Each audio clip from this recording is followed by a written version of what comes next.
Todos nós já imaginamos a possibilidade de visitar o Ártico e presenciar as maravilhas naturais, como os ursos polares brincando nas placas de gelo ou a aurora boreal dançando nos céus. No entanto, é preciso desapontá-lo ao informar que não encontrará turistas rumando à Antártica tão cedo. Pergunta-se por quê. Vamos investigar. Primeiramente, onde está situada a Antártica? Localiza-se no hemisfério sul, mais precisamente no Polo Sul, cercada pelo Oceano Antártico, sendo a maior parte do continente coberta por gelo. É, portanto, um dos lugares mais remotos e gélidos da Terra. Já conheceu alguém que tenha visitado a Antártica? Provavelmente não, pois é um dos destinos menos explorados do planeta, e apenas um punhado de afortunados exploradores teve o privilégio de vislumbrar seu interior, predominantemente formado por geleiras e campos de gelo. Entretanto, acredite em minhas palavras quando digo que a vida selvagem e as paisagens são verdadeiramente extraordinárias. Agora, por que não deveria considerar viajar à Antártica? Bem, para começar, o ambiente é incrivelmente frágil e suscetível a danos. Além disso, não há populações humanas nativas no continente, o que faz com que sua visita seja comparável a uma expedição a uma ilha desabitada. Não podemos ignorar o fato de que também se trata de um dos destinos mais dispendiosos para viajar. Apesar disso, a Antártica não é protegida como uma fortaleza, no entanto, existe um acordo internacional denominado Tratado Antártico. Esse tratado foi negociado para evitar atividades indesejadas no continente e proibir certos tipos de testes realizados por Estados-membros. Entretanto, a razão primordial pela qual não se pode simplesmente adentrar a Antártica reside no fato de ela abrigar um ecossistema delicado que carece de proteção. O tratado estipula que a Antártica deve ser utilizada apenas para propósitos pacíficos e deve estar isenta de atividades humanas que possam prejudicar o ambiente. Cientistas ainda estão desvendando o ecossistema singular do continente, e nossa atividade e maquinaria poderiam perturbar o frágil equilíbrio que ali se estabeleceu. Se, porventura, sua vontade de visitar a Antártica for inabalável, saiba que obter permissão não é tarefa fácil. Por exemplo, cidadãos norte-americanos precisam preencher um formulário especial e enviá-lo ao Escritório de Assuntos Oceânicos e Polares. E, uma vez lá, é preciso aderir a diretrizes rigorosas para preservar o ambiente, como não perturbar a vida selvagem ou recolher lembranças, como pedras, plantas ou animais. Agora, tecnicamente, seria possível residir na Antártica? Não existem leis que proíbam a habitação permanente no local. Contudo, trata-se de um ambiente extremamente hostil e inadequado para a vida humana, com temperaturas que podem alcançar até menos 76 graus Fahrenheit e abaixo, tornando praticamente impossível a sobrevivência sem o equipamento adequado e a experiência necessária. Além disso, a peça de terra mais próxima está a mais de 1000 milhas de distância, isolando completamente seus habitantes do resto do mundo. Quem sabe, talvez um dia tenhamos a oportunidade de explorar esse continente único e fascinante, mas, até lá, resta-nos admirá-lo de longe. Agora, passemos a discutir brevemente a descoberta da Antártica. Ao contrário de outros lugares que já foram habitados, a Antártica jamais foi lar de uma população humana nativa. Antigos filósofos gregos tinham uma concepção sobre o continente e o denominavam Antártos, que significa oposto ao urso. Os ursos mencionados não são os polares, mas sim as constelações da Ursa Maior e da Ursa Menor, visíveis apenas no hemisfério norte. Portanto, o termo sugere o oposto da terra do urso. As expedições de caça e pesca à baleia no final do século XVIII e início do século XIX aventuraram-se mais ao sul ao contornar o Cabo Horn, na ponta da América do Sul. Sabia-se que prosseguir para o sul frequentemente implicava em ventos mais fortes, mas também no risco de colidir com gelo flutuante de diversos tamanhos, além de ventos e mares que poderiam representar perigo para o navio e sua tripulação.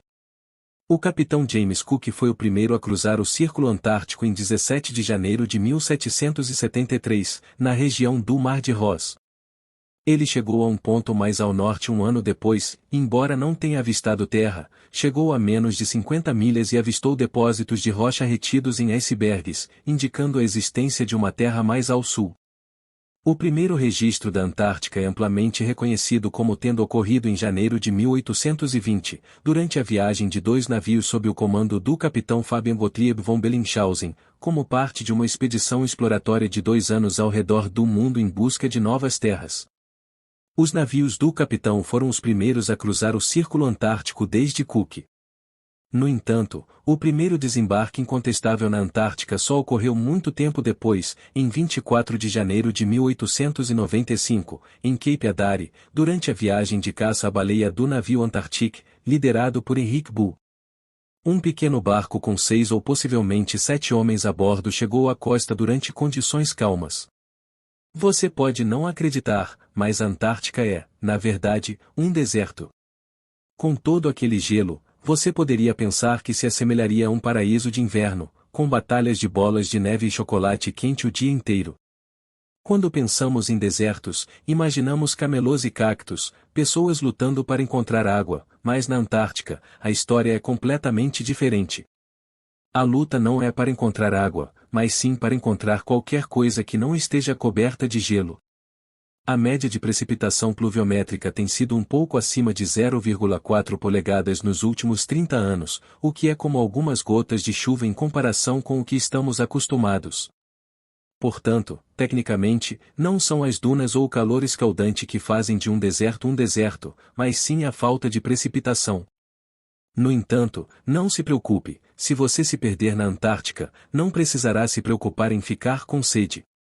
Apenas certifique-se de trazer um casaco e luvas, pois faz tanto frio que poderia congelá-lo. Além de ser um dos lugares mais secos da Terra, a Antártica é também o lugar mais frio, ventoso e alto. Pinguins e cientistas na Antártica às vezes se encontram em apuros quando se trata de horários.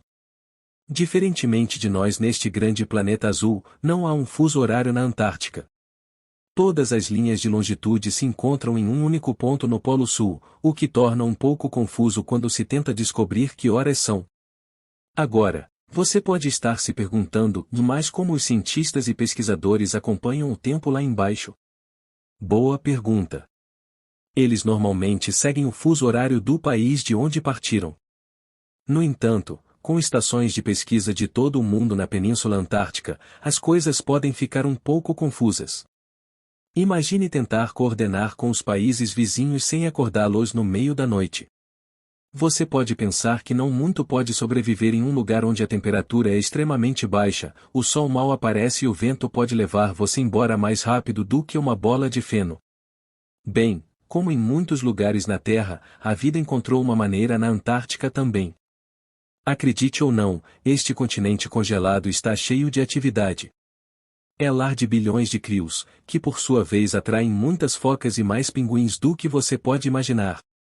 Mas não deixe a aparência fofa e adorável deles te enganar. Os pinguins são nadadores incríveis, com corpos aerodinâmicos que dariam inveja aos medalhistas olímpicos. Eles vêm à costa para se reproduzir e relaxar, mas seu verdadeiro talento está em roubar pedras uns dos outros e formar grupos matematicamente precisos para se manterem aquecidos. A Antártica também abriga a maior espécie de pinguim da Terra, chamada pinguim imperador. Claro, essas criaturas são aves que não voam, mas isso não significa que elas não possam pular. Na verdade, algumas delas podem pular até 120 polegadas. E não vamos esquecer das focas, com seus corpos peludos e canções especiais. Esses mamíferos marinhos são protegidos pelo Tratado Antártico e estão prosperando nas águas frias do Oceano Antártico. Mas as verdadeiras estrelas do show são as baleias. Durante o verão antártico, essas enormes criaturas aparecem em massa para se deliciar com o abundante crio. É realmente como um banquete de baleias lá embaixo. Isso é tudo por hoje. Então, se você saciou sua curiosidade, dê um like no vídeo e compartilhe com seus amigos.